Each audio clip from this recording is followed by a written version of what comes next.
Советская Грузия сердечно приветствует вас.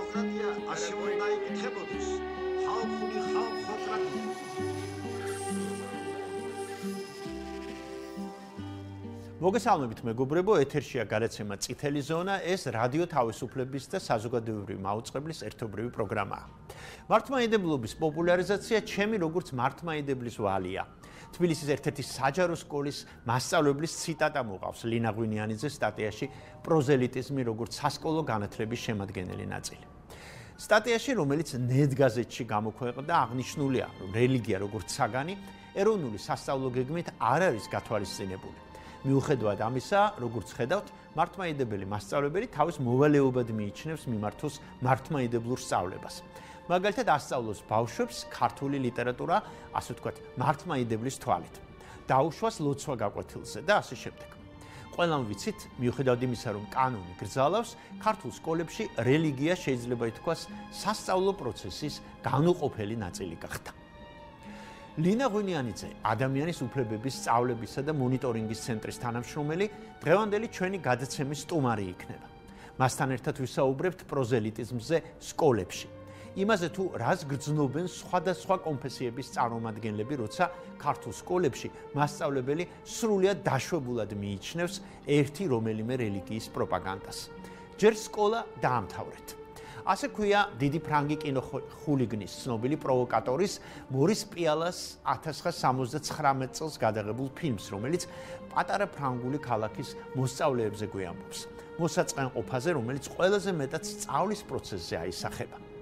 მორის პიალას ფილმი დასრულდება დღევანდელი ჩვენი გადაცემა, რომელსაც ჩვენ სკოლა და პროზელიტიზმი ვუწოდეთ. Moi-même, je pense que j'aime le chat. Il a été choisi par Dieu. Si, absolument. C'est Dieu lui-même qui me l'a dit. Dieu et la maîtresse aussi. Tout d'abord, le chat n'a pas été choisi par Dieu. N'importe quoi. La maîtresse...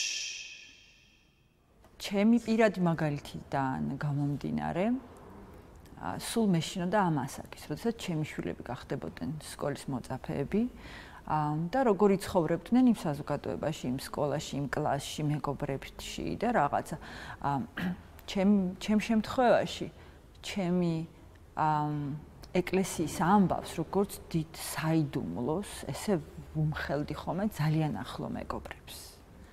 და ასეც ვიზდებოდი, რომ ის რაც ჩემთვის იყო ყველაზე საყვარელი, ძალიან მშობლიური, მეორე ოჯახი, ეს იყო რაღაც, რაც მერცხვინებოდა, რაც უნდა დამემალა და ახლა დიდი ფსიქოლოგობა არ ჭირდება, რომ პატარა ასაკში, როდესაც ამხელა წნეხს გადის ბავშვი, მერე საერთოდ რა თვითშეფასება როგორი უნდა ჰქონდეს, რა უნდა იფიქროს თავის თავზე, ღმერთზე, თავის მშობლებზე.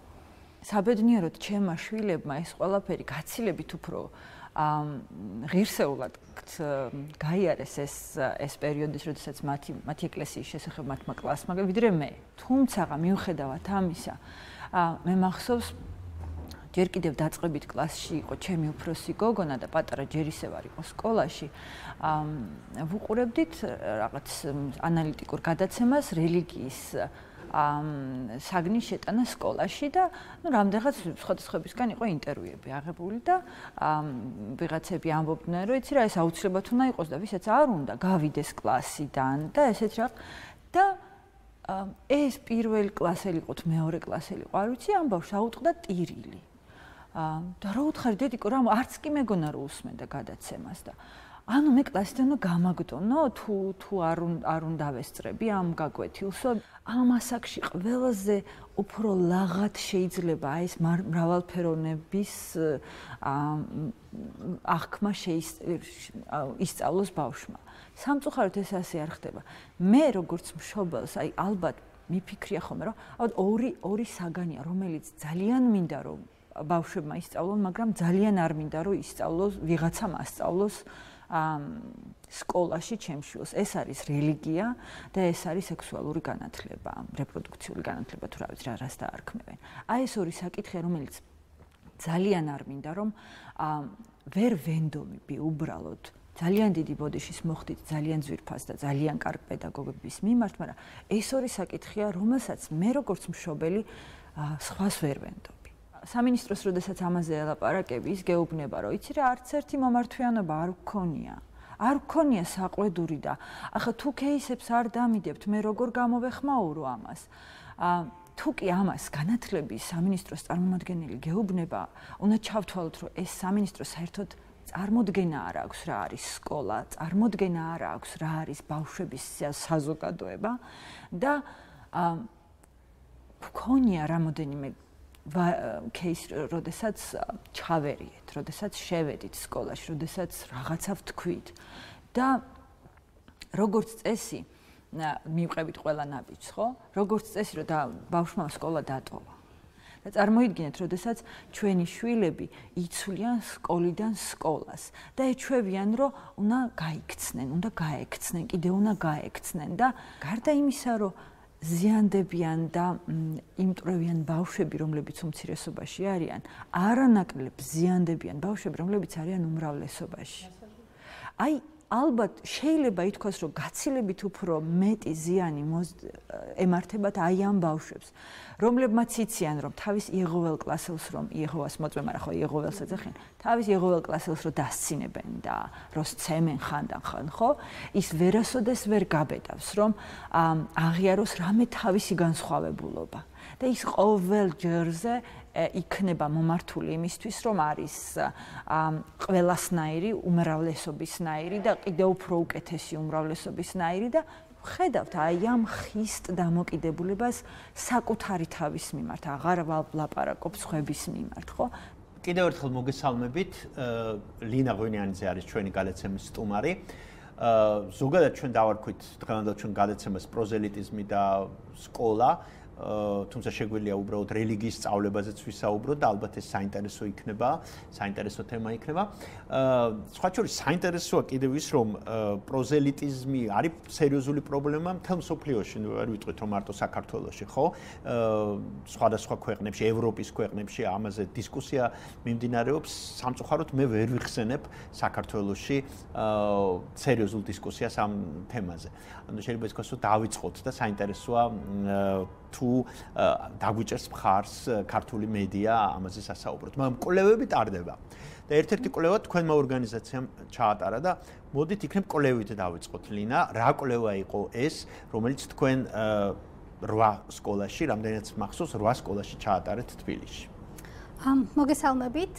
რაც შეეხება კვლევას თავი კომპონენტი არ იყო ეს 8 სკოლა და ის განწყობები, რომელიც გვინდოდა რომ ამოგვეტანა ამ სკოლებიდან, რადგან ჩვენ ვაცნობიერებთ, რომ ეს არ იძლევა რა თქმა უნდა განზოგადების საშუალებას, მაგრამ გვინდოდა ამ 8 სკოლით დავკვირვებოდით ზოგად ტენდენციებს, განწყობებს და დამოკიდებულებებს მასწავლებლების, თუმცა ეს არ იყო მთავარი კომპონენტი, ჩვენ ასევე შევეცადეთ, რომ გაგვიანალიზებინა განათლების პოლიტიკა როგორი არის თუ არა ის სეკულარული და ახერხებს თუ არა განათლების სამინისტრო და ზოგადად სახელმწიფო სეკულარული სივრცე შექმნა საჯარო სკოლებში. რაც შეეხება ამ 8 სკოლას, ძალიან მნიშვნელოვანი იყო ის განწყობები, რომელიც დაფიქსირდა. მიუხედავად იმისა, რომ ეს ძალიან ცოტა არის. როგორ შეგხვდნენ თქვენ? როგორ შეგხვდნენ ამ კვლევას? რამდენად აგრესიულები იყვნენ? თავიდან სხვათა შორის არ იყვნენ აგრესიულები და პირიქით ფიქრობდნენ, რომ მათი საუბარი უნდა ეკონტროლებინათ იმისთვის, რომ ეს განწყობები, რომელიც მათ ნამდვილად აქვთ, არ გამოვლენილიყო. ხან იყო შემთხვევები, როცა 40 წუთის მანძილზე ფოკუს ჯგუფი მიმდიოდა არაჩვეულებრივად, ისინი საუბრობდნენ ტოლერანტობაზე, შემწყნარებლობაზე და ასე შემდეგ, მაგრამ რაღაც მომენტში ისინი კარგავდნენ აი ამ რაღაც არ ვიცი თვით შეზღუდვის მექანიზმებს და იწყებდნენ საუბარს დეტალურად იმაზე, რაც ხდებოდა საგაკვეთილო პროცესის დროს. და ძალიან ბევრი მათგანი აღიარებდა, რომ დიახ, ისინი ვერ ახერხებენ, რომ საკუთარი რელიგიური იდენტობა დატოვონ გაკვეთილის გარეთ და შევიდნენ როგორც ნეიტრალური მასწავლებლები, რომელთაც არ სურთ თავს მოახვიენ მოსწავლეებს რომელიმე კონკრეტული რელიგია. არ გადაგიღიათ კამერით თუ ეს? გვაქვს ჩანაწერები და ჩვენ ასევე გვაქვს ეს რაღაც ტრანსკრიპტები, რომელსაც გამოვიყენებთ აუცილებლად კვლევაში, ანუ მათი საუბარი პრინციპში გვაქვს მთლიანად. თუ შედარება ავიღოთ, რასაც იყო 5 წლის უკან და ახლა არის რაღაც პროგრესი იმისთვის, რომ არავინ არ გეხება, რომ შენ კათოლიკე ხარ, ან რაღაც, თუმცა როგორ ვთქვათ, რაც არის თვით მასობრივი ქადაგება, ანტიკადაგება ეკლესიის შესახებ, კათოლიკურ ეკლესიის შესახებ და მე ხედავ, რომ არა მხოლოდ კათოლიკურ ეკლესიის შესახებ. და ასეც არის ტენდენცია იმისი ქადაგება, რომ ესე იგი თუ შენ ქართველი ხარ, შენ მიყო მართლმადიდებელი. მე არის ლაპარაკი უკვე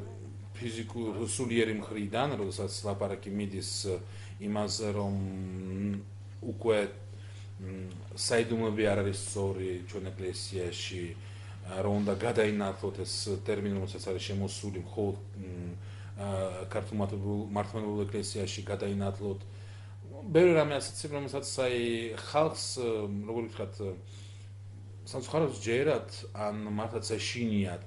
მე არის, როგორც გითხარით, აი სკოლებში პრობლემა, როდესაც არის ბავშვი აქტიური კათოლიკური ოჯახიდან ბავშვი და იჩაგრება იმ მომენტით, რომ შენ თუ არა ქართველო, ანუ შენ ვინ ხარო და ასე შემდეგ. უდეში ორი სკოლა არის. ერთ სკოლაში არის, თქვათ ასე, ძალიან აქტიური მართლმადიდებელი დირექტორი, რომელსაც ვაფშე არც პრინციპულად 25 დეკემბერს არ გაუშვებს ბავშვებს შობაზე, პრინციპულად როდესაც არის დღესასწაულები, არ გაუშვებს ბავშვებს და პირდაპირ წეს, რომ არ იყვნენ ბავშვები დღესასწაულზე.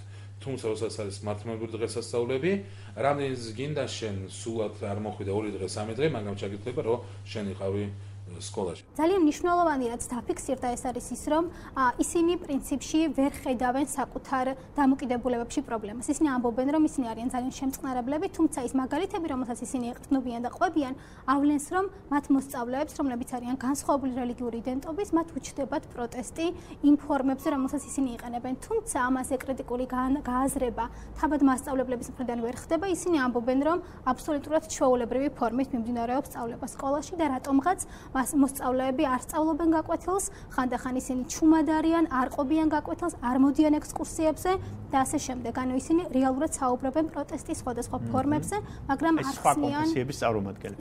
რვავე სკოლაში იყო სხვა კონფესიის წარმომადგენელი კლასში? კი, ყველა კლასში იყო. თბილისში მაინც, ნუ ეხლა ალბათ თქვათ აჭარაში რო ყოფილიყავით, იქ ალბათ უფრო მეტად ჭრელი იქნებოდა, ხო?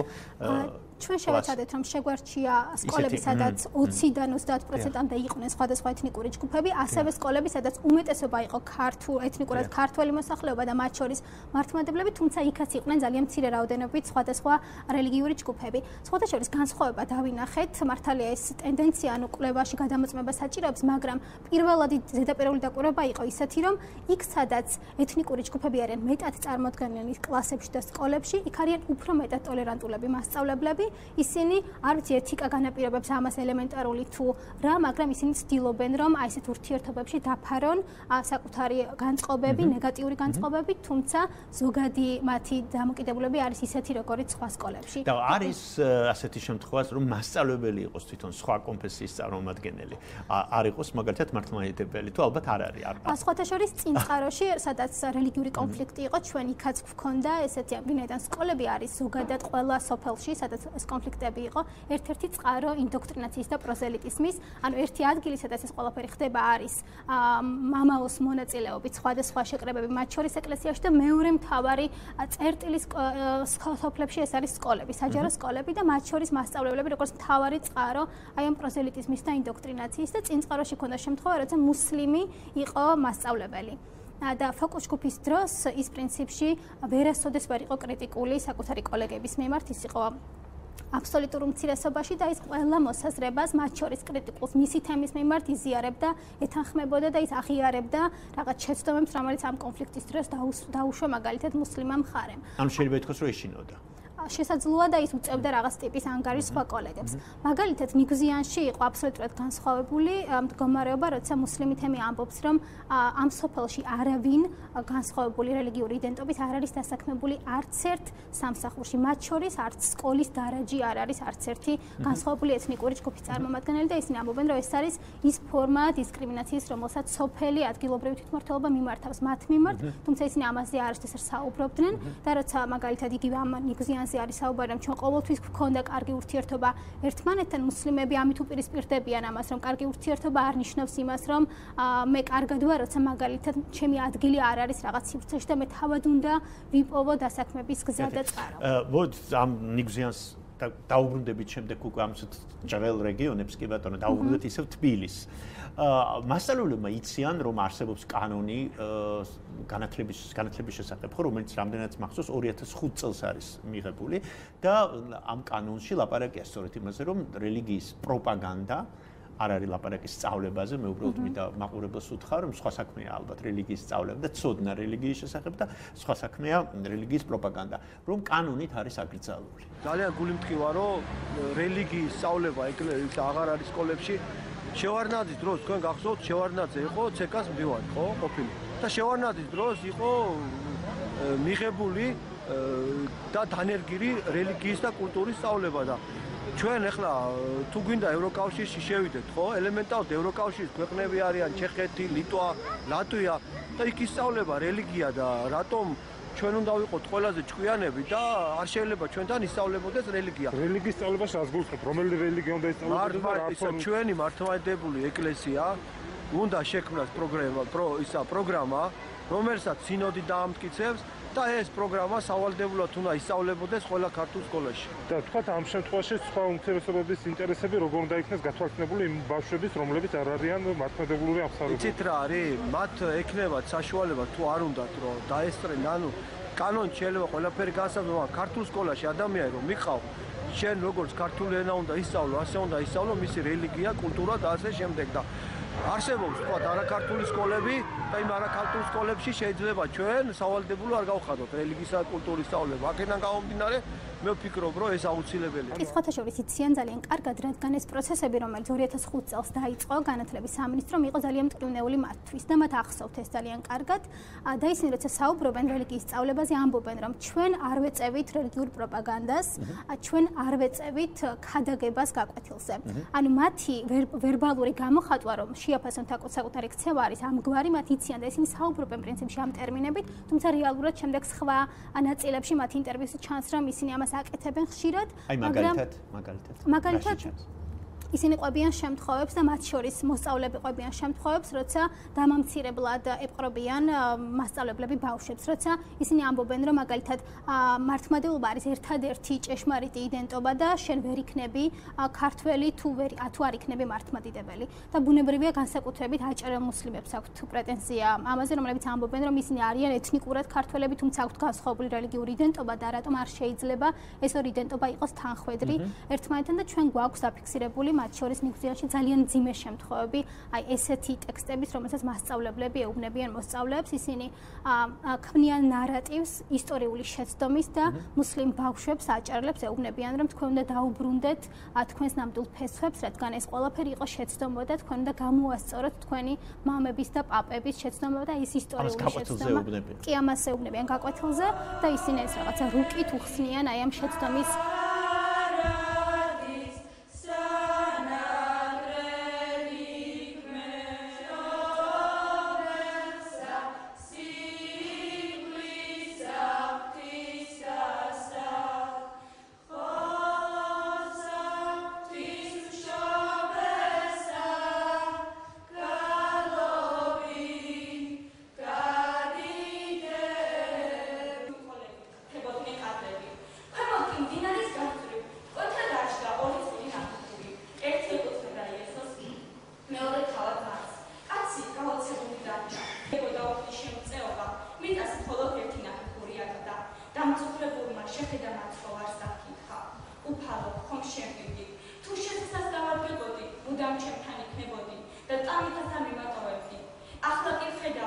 ცხოვრების ყველაზე მძიმე პერიოდში მიგიტოვებინთან, რაც მიმატოვე უფალო.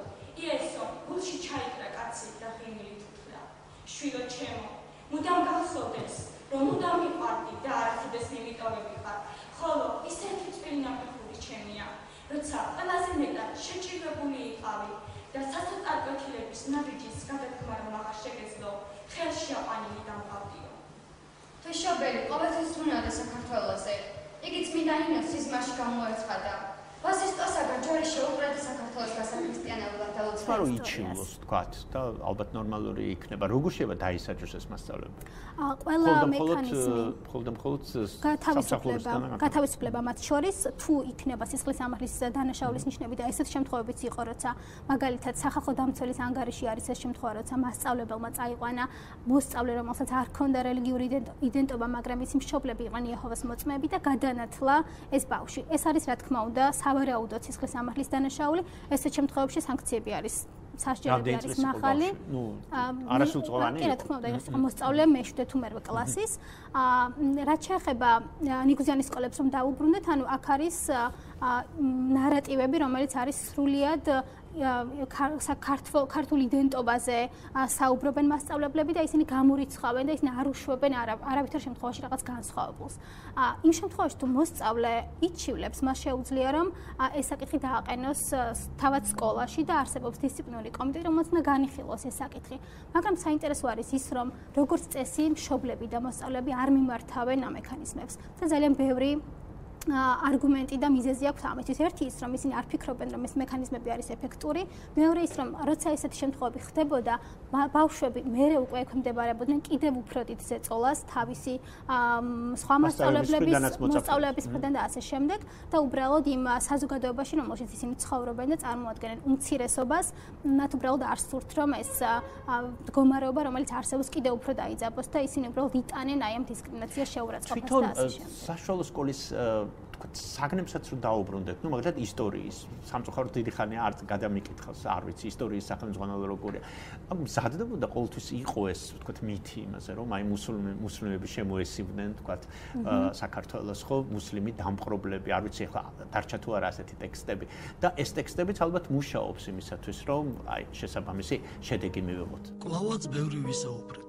დავრწმუნდი, რომ ჩემ წინ მართლაც კარგი მენეჯერი და თავის საქმისთვის თავგადადებული კაცი იჯდა, რომელსაც გადაეწყვიტა, რომ მომავალი თაობებისათვის გზა გაეკვლა კეთილი საქმეები და ნიმუშად გამختارიყო გარშემომყოფთათვის. საუბრის შემდეგ კვლავ მეფეებისკენ გამიპატიჟა და თავად იტოვა ჩვენი გიდობა.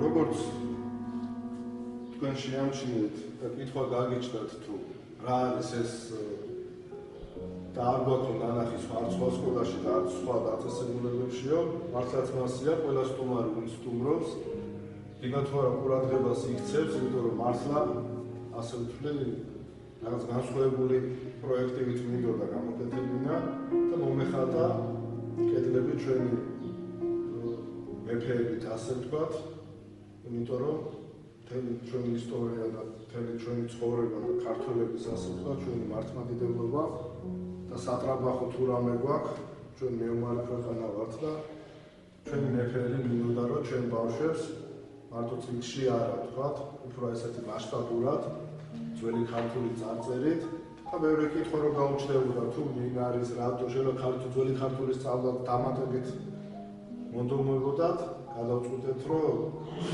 აი ესეთი ლამაზი პროექტი სხვათა შორის ჩვენ შევისწავლეთ ეს სახელმძღვანელოებიც ძალიან დიდი არის განსხვავება რაც იყო ადრე და ეხლა არის გაცილებით უკეთესი სახელმძღვანელოები, თუმცა ესეთი შეფარული მტრის ხატები სახელმძღვანელოებში გვხვდება და კიდევ უფრო მძაფრად ხდება ამ ხატების გამოვლენა და აღწერა მასწავლებლების, რომლებიც აი ინტერვიუების დროს ამბობენ და განსაკუთრებით ისლამზე, რომ ეს არის მტრის რელიგია, ეს არის დამყრობელი რელიგია და ეს არის ყველაზე დიდი მტერი, რაც კი საქართველოს ისტორიულად ყოლია.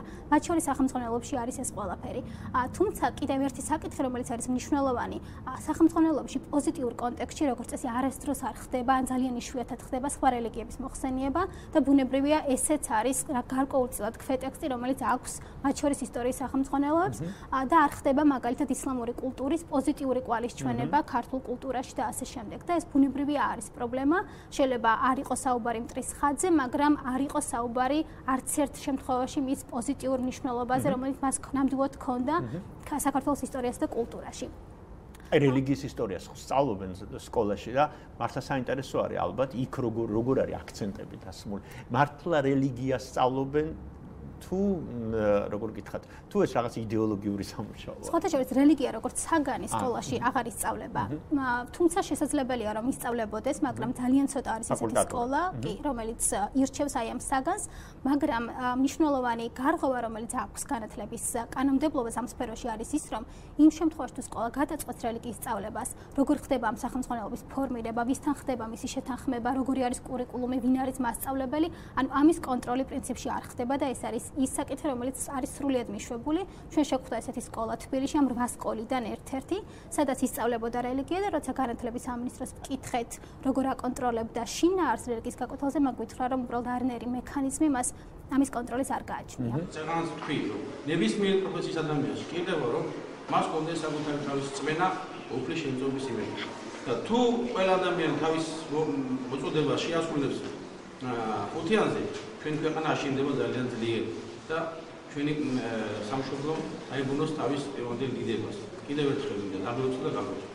მადლობა გასვან და ერთგვარი ლამაზი დღისთვის განსაკუთრებით იმ მასალებს ვუწევ, რომ ამდენი სწორმა გაცეია, კარგად ჩამოთვლეს.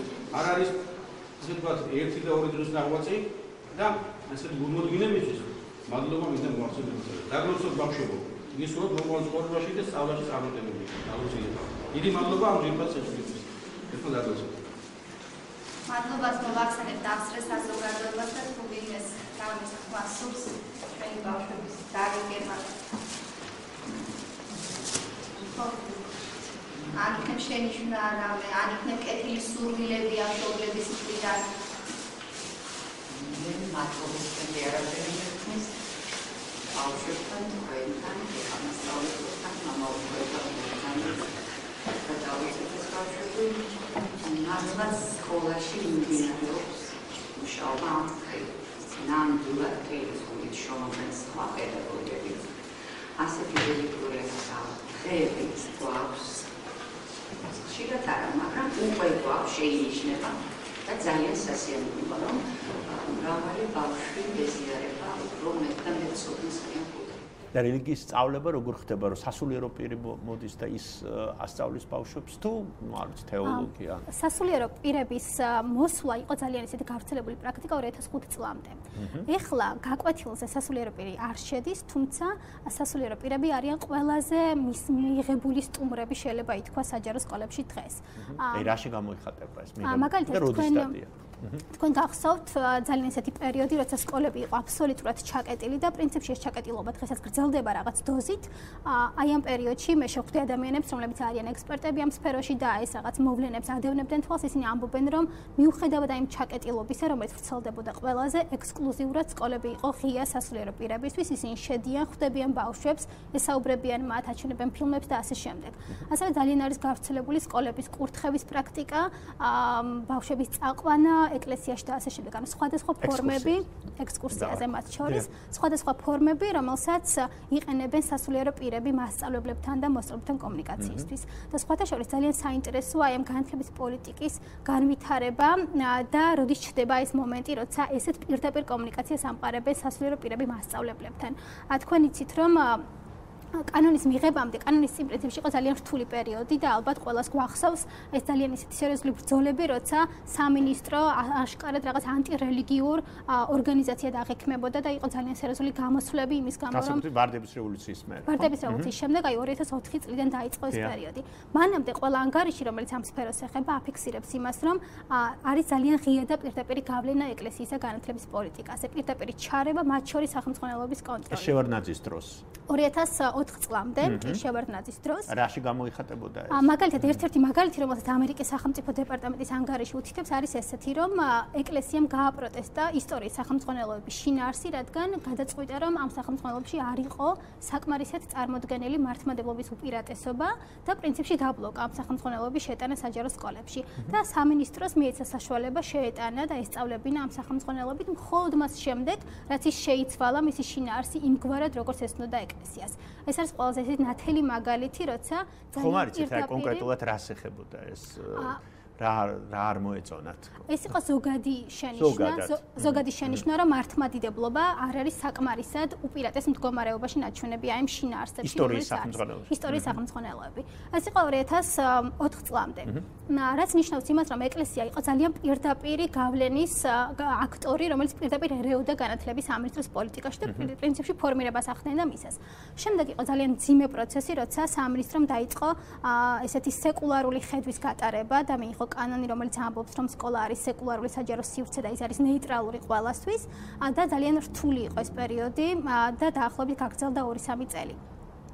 მიუხედავად იმისა, რომ სამინისტროს პოზიციები თავიდან იყო საკმაოდ მყარი, საკმაოდ ხისტი და ნათელი, შემდეგ ვხედავთ, რომ ეს პოზიციები სუსტდება და პრინციპში უკავშირდება ყველა იმ მოვლენას, რომელიც ხდება ქვეყანაში. დაახლოებით ეს არის 2007-2008 წელი და ამ მომენტში ჩანს, რომ განათლების სამინისტრო პრინციპში მარცხ ხდება ეკლესიასთან ბრძოლაში და ის აღარ არის პირდაპირ კონფრონტაციაში მასთან. ამის შემდეგ უკვე ეკლესიები, სასულიერო პირები იწყებენ თანამშრომლობას სკოლებთან. ისინი აღარ ებრძვიან სამინისტროს, რადგან ეს ღია პოლიტიკა მისი უკვე აღარ არის, უფრო მეტიც მინისტრი ალბათ უფრო სოფლებში მით უმეტეს, ხო, რეგიონებში. განსაკუთრებულად სოფლებში, რადგან ხო ეს არის ძალიან მნიშვნელოვანი გზა აი თავად მასწავლებლებსაც მშობლებსაც უნდათ ალბათ, მშობლები თვითონ მშობლების როლი არის ძალიან საინტერესო. ეს არის ძალიან სერიოზული პრობლემა, იმიტომ რომ მაგალითად განათლების სამინისტროსთან წარმომადგენლებთან ინტერვიუებში, როცა ისინი ჩვენ გვესაუბრებოდნენ პრობლემებზე, ერთ-ერთი მთავარი პრობლემა იყო სწორედ ეს, რომ ძალიან რთულია შეიტანო რაღაც სრულიად ახალი და უცხო ხედვა სკოლაში, როცა პრინციპში არ ყავს მხარდამჭერი. არადა სკოლები არის ისეთი ადგილები, სადაც მნიშვნელოვანია, ესე თქვათ, თემის აზრი და როცა თემი მასწავლებლები, მშობლები, მოსწავლეები არიან პრინციპში რაღაც ერთიან აზრზე და მათთვის ყველასთვის თანაბრად მიუღებელია რაღაცა სხვა რელიგიური იდენტობის მქონე ადამიანი, ძალიან რთულია, რადგან არ ყავს მოკავშირე პრინციპში ამ პოლიტიკის გატარებაში. და ეს იყო ის პრობლემა, რომელიც იდგა და დღესაც დგას. დამკურთხე სამკვიდრებელი სავსება ეკლესიისა შენისა დაიცე წმინდა ხმენ მოყვარენი სახლისა შენისა შვენიერებისა შენი გინი ნაცვლად აგიდეს ღვთაებრივითა ძალითა შენითა და ნუდა მიტევებ ჩვენ მოსართან შენდამი რამე თუ შენი არ სიმტკიცე და შენი არ სულება ზალი და დიდება მამისა დაძისა და წმინდისა სულისა აწდა მარადის და უკუნითი უკუნისამდე ამინ.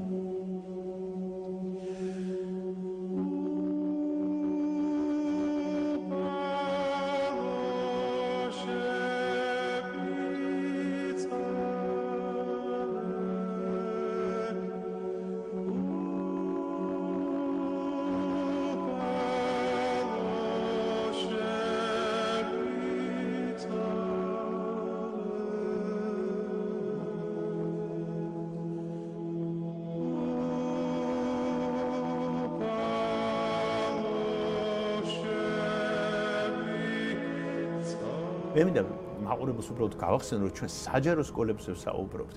ანუ ეს კიდევ სხვა არ არის კერძო სკოლა, ეს არის საჯარო სკოლა, ის ფინანსდება ჩვენი ჯიბიდან და ჩვენ ცხოვრობთ უბრალოდ გავახსენოთ სეკულარულ ქვეყანაში, ჯერჯერობით სეკულარულ სახელმწიფოში. მე მინდა დაუბრუნდე ისევ იმ ბავშვებს, რომლებიც მიეკუთვნებიან სხვა განსხვავებულ კონფესიებს. მათთან თუ გისაუბრიათ და რამდენად გულწრფელები იყვნენ ისინი თქვენთან საუბრისას, თქვენი აზრით, აი ამ კვლევის დროს?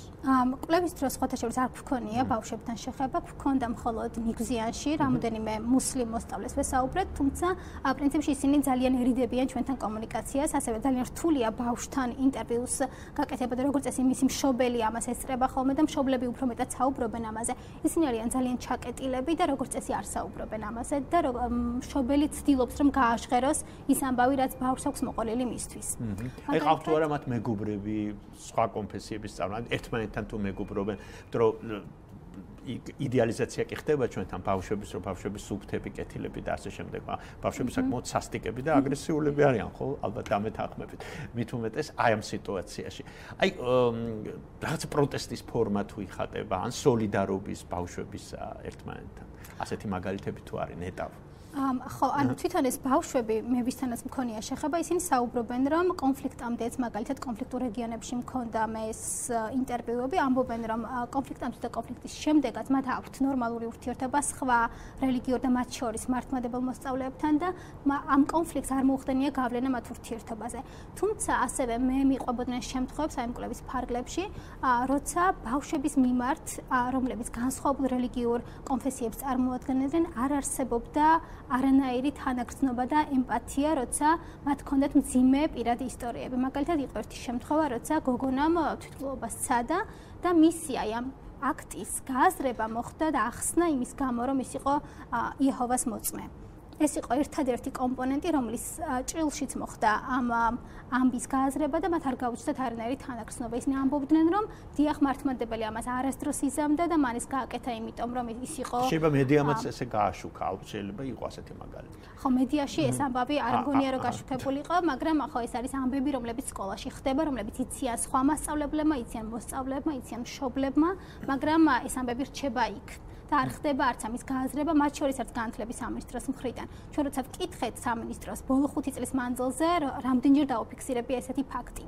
მაგალითად, ყველაზე მარტივი დარღვევა კანონის არის ის, როცა არის ხატები ან სხვა რელიგიური სიმბოლოები სკოლაში. და ძალიან მარტივად შეუძლია სამინისტრომ დაიწყოს ამაზე წარმოება, მაგრამ არ აკეთებს. გითხრა, რომ ბოლო 5 წლის მანძილზე არც ერთი ფაქტი, რომელიც დისკრიმინაციას, პროზელიტიზმს, ინდოქტრინაციას დააფიქსირებდა სკოლაში არ ყოფილა, თუმცა ეს არის ძალიან მარტივი დასანახი აი ესეთი შიშველი მაგალითების წყალობითაც კი. თუმცა სამინისტროს არ აქვს ნება, რომ აქტიური პოლიტიკა გაატაროს ამ კუთხით. მე მინდა კიდევ ერთხელ აუხსნათ, ნუ ალბათ ყველას არ ჭირდება ეს მაყურებელს, მაგრამ ნაწილს მაინც პროზელიტიზმის არსზე ვესაუბროთ. ანუ რა თქმა უნდა, მასწავლებლის უფლება არის, შეიძლება ასე ითქვას, რომ მას თავის კაბინეტში ან თავის კაბინეტში ჩამოკიდოს ხატი, ის ამბობს, რომ მე ვარ მართლმადიდებელი და მე მინდა რომ ხატი იყოს. მოწაფესაც აქვს ამის უფლება ალბათ, ხო? მეექვსე საჯარო სკოლას დღეს სასულიერო პირები სტუმრობდნენ. პირველი კლასის მოსწავლეებს ზუგდიდისა და ცაიშის ეპარქიის წარმომადგენლებმა საჩუქრად ხატები გადასცეს. სასულიერო პირების კლასში სტუმრობამ განსაკუთრებით მოზარდები გაახარა. სამღვდელოებამ პატარები დალოცა და სკოლა აკურთხა. ყველა პირველ კლასელმა ლოცვა სასულიერო პირებთან ერთად წაიკითხა. პატარებს ნაკურთხი წყალი ებკურა და ზეთი ეცხო.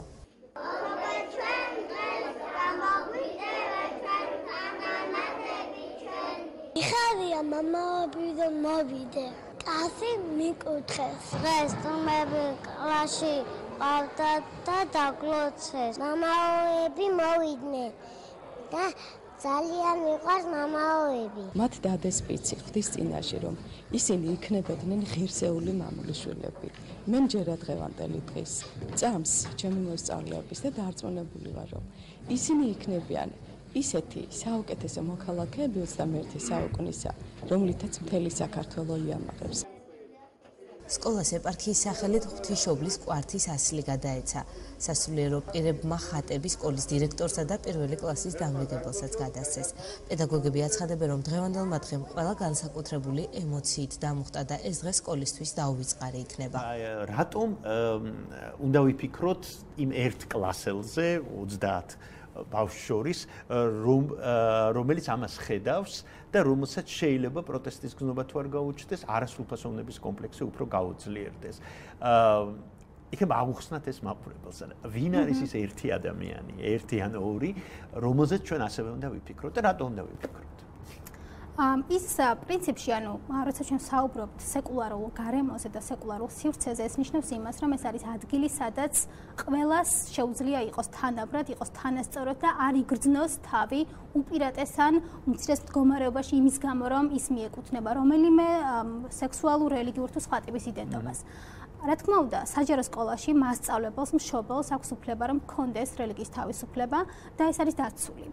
მაგალითად, იგივე მოსწავლეს აქვს უფლება მიიღოს რელიგიური განათლება და როცა საუბრობენ სკოლების სრულიად დაცლაზე რელიგიისგან, ერთ-ერთი არგუმენტი ამის წინააღმდეგ არის ის, რომ მოსწავლეს აქვს უფლება რომ ჰქონდეს და მიიღოს რელიგიური განათლება. მათ შორის მშობელს აქვს უფლება რომ საკუთარი შვილის განათლება გადაწყვიტოს საკუთარი რწმენის და მრწამსის მიხედვით. თუმცა რა არის აქ ძალიან მნიშვნელოვანი? მნიშვნელოვანი არის ის, რომ პროზელიტიზმი თავისთავად ნიშნავს ქადაგებას კონკრეტული რელიგიის. და სახელმწიფომ უნდა აირჩიოს, როგორი არის მისი პოლიტიკა ამ კუთხით. მას საჯარო სკოლაში სჭირდება გაკვეთილები, როცა ხდება რომელიმე რელიგიის კონკრეტული სწავლება და ეს არის კონფესიური განათლების მიცემა, თუ ის რელიგიას შეიტანს საჯარო სკოლაში როგორც ცოდნის სისტემას, რაღაცა ამბავს, რომელიც ძალიან მნიშვნელოვანია. როგორც დასაწყისში თქვი, ანუ რელიგიის სწავლა და რელიგიის პროპაგანდა სხვადასხვა რამეა. სხვადასხვა რამეა, ეს არის ან ერთი რელიგიის სწავლება, რომელიც პრინციპში ჩვენ გვაძლევს რაღაც დასაზღვრულ კონცეფციას, რომლის მიღმა გასვლა ძალიან რთულია და მეორე ეს არის არაკონფესიური სწავლება, როცა რელიგია არის ცოდნის ნაწილი, რელიგია არის მნიშვნელოვანი გააზრებისთვის, ძალიან ბევრი ამბის გააზრებისთვის და შეიძლება ის იყოს განათლების ნაწილი, თუმცა ეს უნდა იყოს არა რელიგიის სწავლება, არამედ სწავლება რელიგიის შესახებ. და ეს არის არსებითი განსხვავება და სხვათა შორის ჩვენი კანონმდებლობა დე იურე ამბობს იმას, რომ ჩვენი განათლების სისტემა უშვებს რელიგიის შესახებ სწავლებას და ეს არ უნდა იყოს კონკრეტული რელიგიის სწავლება. თუმცა ესეთი თანმიმდევრული არ არის მაგალითად ევროპული ქვეყნების გამოცდილება, ხდება აბსოლუტურად განსხვავებული შემთხვევები. მაგალითად შემთხვევები, როცა საფრანგეთის მაგალითი არის ერთ-ერთი ყველაზე საინტერესო, როცა რელიგია პრინციპში არ არის საერთოდ საჯარო სკოლაში და ეს არის სრულიად ნეიტრალური სივრცე, მაგრამ გერმანია ქვეყანა, სადაც კონფესიურია განათლება და იქ არის გაკვეთილების სხვადასხვა რელიგიების არჩევა შეუძლიათ მოსწავლეებს და ისინი იღებენ ერთი კონკრეტული რელიგიის შესახებ ინფორმაციას. საფრანგეთში სკანდალი იყო, რამდენიც მახსოვს თავსაბურავისთან დაკავშირებით, ხო, რომ აგიგრძალა. როგორ დასრულდა ეს? მე მგონი დამთავრდა უკვე კანონი მიიღეს. კანონი მიიღეს და მათ შორის საჯარო სკოლაშიც არ შეიძლება რელიგიური სიმბოლოების ტარება. ეს არის ქვეყანა, რომელიც ამბობს, რომ ყველა სივრცე უნდა იყოს აცლილი რელიგია. ანუ ბავშვს არ შეუძლია რომ გამოაჩინოს. მათ შორის კი, ჯვრის. After being banned in French schools, საფრანგეთის სკოლებში რელიგიური სიმბოლოების ტარების აკრძალვის შემდეგ იგივეს გაკეთება უნივერსიტეტებში ვერ ხერხდება. საფრანგეთის უმაღლესი კონსული ინტეგრაციის საკითხებში სტუდენტებს მოუწოდებს მოიხსნან ჩადრები და ჯვრები. ზოგი მიიჩნევს, რომ ეს ქვეყნის სეკულარულ ღირებულებებთან წინააღმდეგობაში მოდის. მუსულმანი მოსახლეობა ამ მოვლენას რელიგიურ თავისუფლებაზე შეტევად აღიქვამს. ის თავსაბურავს ატარებს თმის დასაფარად, რაც ალაჰის მიმართ მის პატივისცემას გამოხატავს. შეიძლება თუ არა თავსაბურავის ტარება საიდასთვის წარსულს ჩაბარდეს. თუ კი უნივერსიტეტებში რელიგიური სიმბოლოების ტარება იკრძალება, ეს ასეც მოხდება.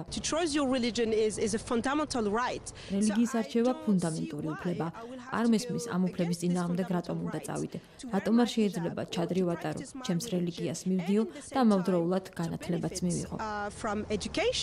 მათში აღშფოთებას იწვევს ინტეგრაციის საკითხებში უმაღლესი საკონსულო, რომელიც ამბობს, რომ რელიგიას სწავლის პროცესს აფერხებს. უფრო და უფრო მეტი სტუდენტი უარს ამბობს ზოგიერთ სასწავლო კურსზე, რადგან ეს კურსები შესაბამისობაში არ მოდის მათ რწმენასთან.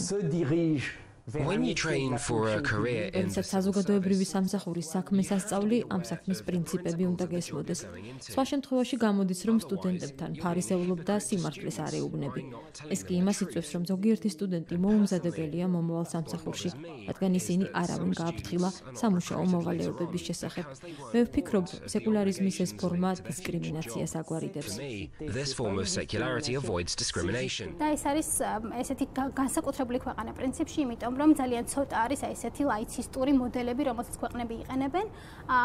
რაც შეეხება ჩვენს გამოცდილებას, ჩვენი ქვეყანა არის ძალიან პროგრესული კანონმდებლობის კუთხით, თუმცა პრობლემა ჩვენი არის ის, რომ ჩვენ ვერ ვახდენთ ძალიან ბევრი მიზეზის გამო პრაქტიკაში აი ამ კანონმდებლობის იმპლემენტაციას და დღეს საჯარო სკოლების სისტემაში ისევ ძალიან სერიოზული პრობლემა მუდმივი პროზელიტიზმი და ინდოქტრინაცია, რაც კიდევ უფრო გამწვავდა ბოლო პერიოდში, როცა ისლამი კიდევ უფრო დიდი მტრის ხატი გახდა ბოლო წლების მანძილზე და ეს უკვე ჩანს მასწავლებლების განწყობებში, რომლებიც ამბობენ, რომ თავარი მტერი არის სწორედ ეს რელიგია და განსაკუთრებული ნეგატიური დამოკიდებულებები არის მაგალითად მუსლიმი ბავშვების მიმართ. არ ვიცი გახსოვთ თუ არა 90-იან წლებში იცვლებოდა ეს მტერი და იეჰოვას მოწმეები ახსენეთ თქვენ და დიდი ხნის განმავლობაში ალბათ თავარი მტერი იყო იეჰოვას მოწმეები, სხვა შორის კათოლიკეებიც, მე მახსოვს ეს პერიოდი ესეც იყო, ვთქვათ რომის პაპის ჩამოსვლა საქართველოში და როგორი რეაქცია ჰქონდა მრევლს, ესეც კარგად მახსოვს და მართლაც გეთანხმებით რომ ესეთი ანტიმუსულმანური განწყობები გაიზარდა. პოლიტიკას უკავშირებთ ამას, რითი შეიძლება ეს ახსნათ? რა არის ამის მიზეზი, რომ მაინც და მაინც დღეს აი სწორედ მუსლიმებზე კეთდება აქცენტი როგორც მტრის ხატს? ძალიან რთული არის ამ კითხვაზე პასუხი, რადგან ძალიან ბევრი პროცესი იყო, რომელიც წინ უძღოდა იმ თუნდაც მუსლიმი თემის მიმართ გამოხატულ აგრესიულ დამოკიდებულებას მართლმადიდებელი მოსახლეობის. ალბათ მე ყველაზე მეტად რაც მახსენდება ის იყო ანტიისლამური განწყობები, რომელიც მაგალითად წინასაარჩევნო პერიოდში ძალიან ძლიერი იყო და შეიძლება ეს არის ტალღა, რომელიც დაიწყო სწორედ აი ამ პოლიტიკური და საჯარო გამოხატვები და რომელმაც გამოვლენა ჰპოვა შემდეგ აი იმ პროცესებში, რომელიც ლოკალურად დაიწყო სხვადასხვა რეგიონებში. აი ეს რაღაცა დისკურსი საჯარო, რომელშიც ისლამი უკვე ფიქსირდებოდა საჯარო პირების მხრიდან როგორც ძალიან ისეთი ნეგატიური მოვლენა თავისთავად.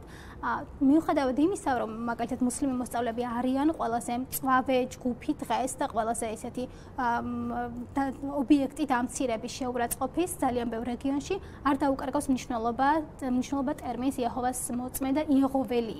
ეს არის კრებითი სახელი, რომელიც აერთიანებს ყველა სხვა რელიგიურ კონფესიას. შეიძლება კონკრეტული ბავშვი არ იყოს იეჰოვას მოწმე, ის იყოს მაგალითად კათოლიკე, თუმცა მას მოიხსენებენ იეჰოვას. და გადაწყვეტენ რომ არის იეჰოველი, ეს არის სხვა, ეს არის განსხვავებული, რომელიც კი სტიგმა, რომელიც თავისთავში მოიცავს ყველაფერს განსხვავებულს, არა მართლმადებელს და არა ქართველს, აი ამ გაგებით, რომელსაც ისინი აი ამ რაღაც ნაციონალურ ნარატივში იღებენ. აი და ბოლოს სწორედ მინდოდა მეკითხა, რადგან აი მუსლიმებზე თქვენ ჩამოაგდეთ საუბარი, იქაც ჰქონდათ კვლევა, ხო, რამდენადაც ვიცით ამ რეგიონში და იქ რა გვიჩვენა კვლევა სკოლებში, კონკრეტულად სკოლებშიც ჰქონდათ? მათ შორის გვქონდა სკოლებში. კი, სკოლებში გამოვლინდა ის, რომ მასწავლებლები ყველაზე აქტიურები არიან აი ამ პროსელიტიზმის პროცესში და უფრო მეტად ვიდრე ბავშვები. უფრო მეტად ვიდრე ბავშვები. და ბავშვების მშობლები. მათ შორის უფრო მეტად ბავშვების, კი, შეიძლება ითქვას, რომ მასწავლებლები ყველაზე მეტად და მათ აქვთ ესეთი მისიონერული განწყობები და დამოკიდებულებები. ისინი არა მარტო უბრალოდ მრევლიან მართლმადიდებელი მასწავლებლები არიან, მათ აქვთ განსაკუთრებული მისია, რომ ცალკეულ შემთხვევებში განამტკიცონ რელიგიური რწმენები კონკრეტულ ბავშვებში და მოსწავლეებში და ისინი მთელი ვნებით აკეთებენ ამას და მეორე შემთხვევაში მათ სურთ რომ მოაქციონ ისინი სხვა ბავშვები, მუსლიმები მაგალითად და გახადონ ქრისტიანები, მართლმადიდებლები და ეს არის მათი მისია, რომელიც უნდა შეასრულონ, როცა შედიან საგაკვეთილო პროცესში. და მუდამ იხმარდეთ თქვენი ქართული ენა.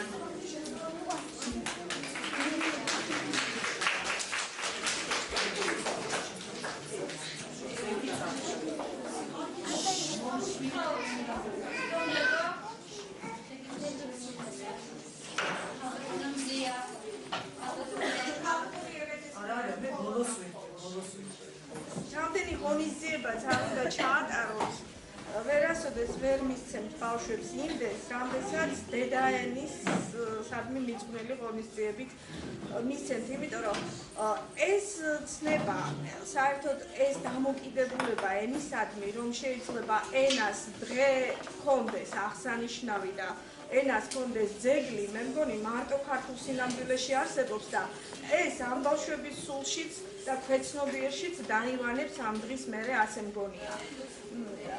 ეს არის ყველაზე მნიშვნელოვანი, რაც ქართველებს დღეს შემოღჩა. ამას გადაჭარბებით არ გეუბნებით. კულტურები იცვლება. მით უმეტეს ქართველებს მიყვარს ხოლმე რაღაცა წამხედურობა და ბევრ რაღაცას ვღებულობ სხვა კულტურებიდან და მე თვითონ ვითავისებ და საკუთარი გვავიწყდება. ყველაფერს მოევლება. მოდას, ჩაცმას, სიმღერის კულტურას, მაგრამ თუ დედაენა დავკარგეთ, აი მაშინ როგორც ერი აღარ ვიარსებებთ ქვეყანაზე. თუ ამ ბავშვებმა აქიდანვე დაიმახსოვრეს ის, რომ ერთადერთი ამბანი აქვს მსოფლიოში, რომელსაც სამსახოვანი სახე აქვს და რომელიც სამებასთან უშუალო კავშირშია, მაშინ მათი ფესვი არასოდეს აღარ ამოიძირკვება.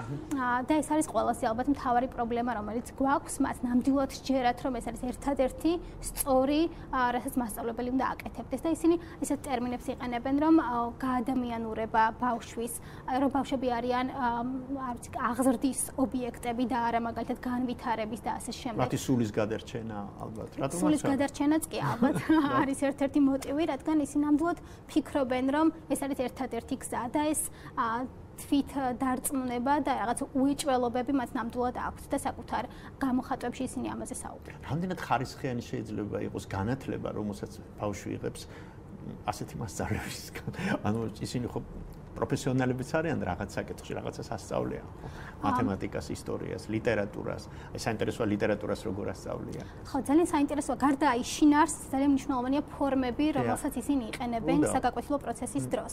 ანუ ბავშვები არიან რაღაცა უბრალოდ მიღების ობიექტები, რაღაცა ტიპის ინფორმაციის, თუ ისინი ახდენენ რეფლექსიას რაღაც ამბებზე და ისინი რაღაც შემეცნებას ახდენენ იმ ინფორმაციის, რომელიც საგაკვეთილო პროცესი უნდა იყოს და მე მგონია, რომ გაკვეთილები დღეს არ არის პროცესი, ეს არის რაღაცა უბრალოდ გაცვლაც არა, მიღების, გადაცემის და რაღაც მიღების მექანიზმი ძალიან ისეთი ტექნიკური და აქ არ ხდება უბრალოდ პროცესი და ალბათ მე მგონია, რომ ძალიან რთულია თავისუფალი ადამიანები გაჩნდნენ აი ესეთი განათლების სისტემაში. თუმცა მე ვიცნობ ძალიან ბევრ ადამიანს, რომელიც ამ განათლების სისტემის პროდუქტები არიან, შეიძლება ითქვას, მაგრამ მათ აქვთ საკმარისი თავისუფლება აზროვნებაში. თუმცა მე ეს არ მგონია, რომ იყოს განათლების სისტემის დამსახურება. ალბათ ეს იყო მათი ინდივიდუალური გადარჩენა, ინდივიდუალური ძალისხმევა, რომელიც გასწიეს იმისთვის, რომ აი ეს რაღაც სივრცეები, რომელიც ძალიან დასაზღვრულია დღევანდელ სისტემაში განათლების, გადაელახათ და გასულიყვნენ აი ამ საზღვრებიდან. საკმაოდ პესიმისტური დასკვნა არის, ხო? კი, ძალიან პესიმისტური. მიუხედავად იმისა, რომ მე ესეთი კვლევა არ მაქვს ჩატარებული და არ მაძლევს არაფერი აი მტკიცების საშუალებას, ეს არის ჩემი პირადი დაკვირვება, რომელიც ამ მასწავლებლებთან საუბრის დროს გამოვიტანე და ხო არის ალბათ პესიმისტური, თუმცა მგონია, რომ ძალიან ბევრი პროცესი, რომელიც შეიძლება განვითარდეს ქვეყანაში და ეს არ არის ლოკალური განათლების სისტემის ან განათლების სამინისტროს პრობლემა, ეს არის გაცილებით ფართო პრობლემა, რადგან ეს მასწავლებლები არიან აი საზოგადოების ნაწილი და ისინი არ არიან რაღაც იმ რეგიონში და ასე შემდეგ. ამიტომ მგონია, რომ მეტი ღიაობა არის აუცილებელი და ეს შევა განათლების სისტემაში და ეს შევა მასწავლებლებში, მშობლებში, მოსწავლეებში. მე ვფიქრობ, რომ სამინისტროს რა თქმა უნდა აქვს ძალიან დიდი როლი, რომ ეს პრობლემები, რომელიც არის პრაქტიკაში, გადაიძლიოს, თუმცა ეს არ არის ლოკალური ამბავი და იზოლირებული სხვა პროცესებისგან, რომელიც არის. და ალბათ დისკუსია იგივე მედიაში, იგივე ამ ადამიანებთან, ხო, მასწავლებლებთან. რატომაც არა? ხო, და ეს არ მიმდინარეობს სამწუხაროდ, პრინციპში ტაბუდადებული თემა და თუ არის ამის განხილვა, არის ნეგატიური კონტექსტი, თან არის მცდელობა იმის, რომ აი რელიგია ისევ უნდა შევიდეს სკოლაში, უნდა ისწავლებოდეს, ისევ კონფესიური უნდა იყოს განათლება და არა ის, რომ პირიქით სივრცე გაიხსნას, გახდეს თავისუფალი, იყოს პროცესი და იყოს ჩართულობა და იქ არავინ არ იყოს სხვა. დიახ. კეთილი, ძალიან დიდი მადლობა ლინა გვინიანიძეს. მე ძალიან მდე რომ ასე პესიმისტურად დავასრულოთ, იმიტომ რომ ეს პესიმიზმი შეიძლება იყოს გარკვეული თვალსაზრისით იმპულსი დისკუსიის დაწყებისთვის მაინც, ხო? დიდი მადლობა. მადლობა.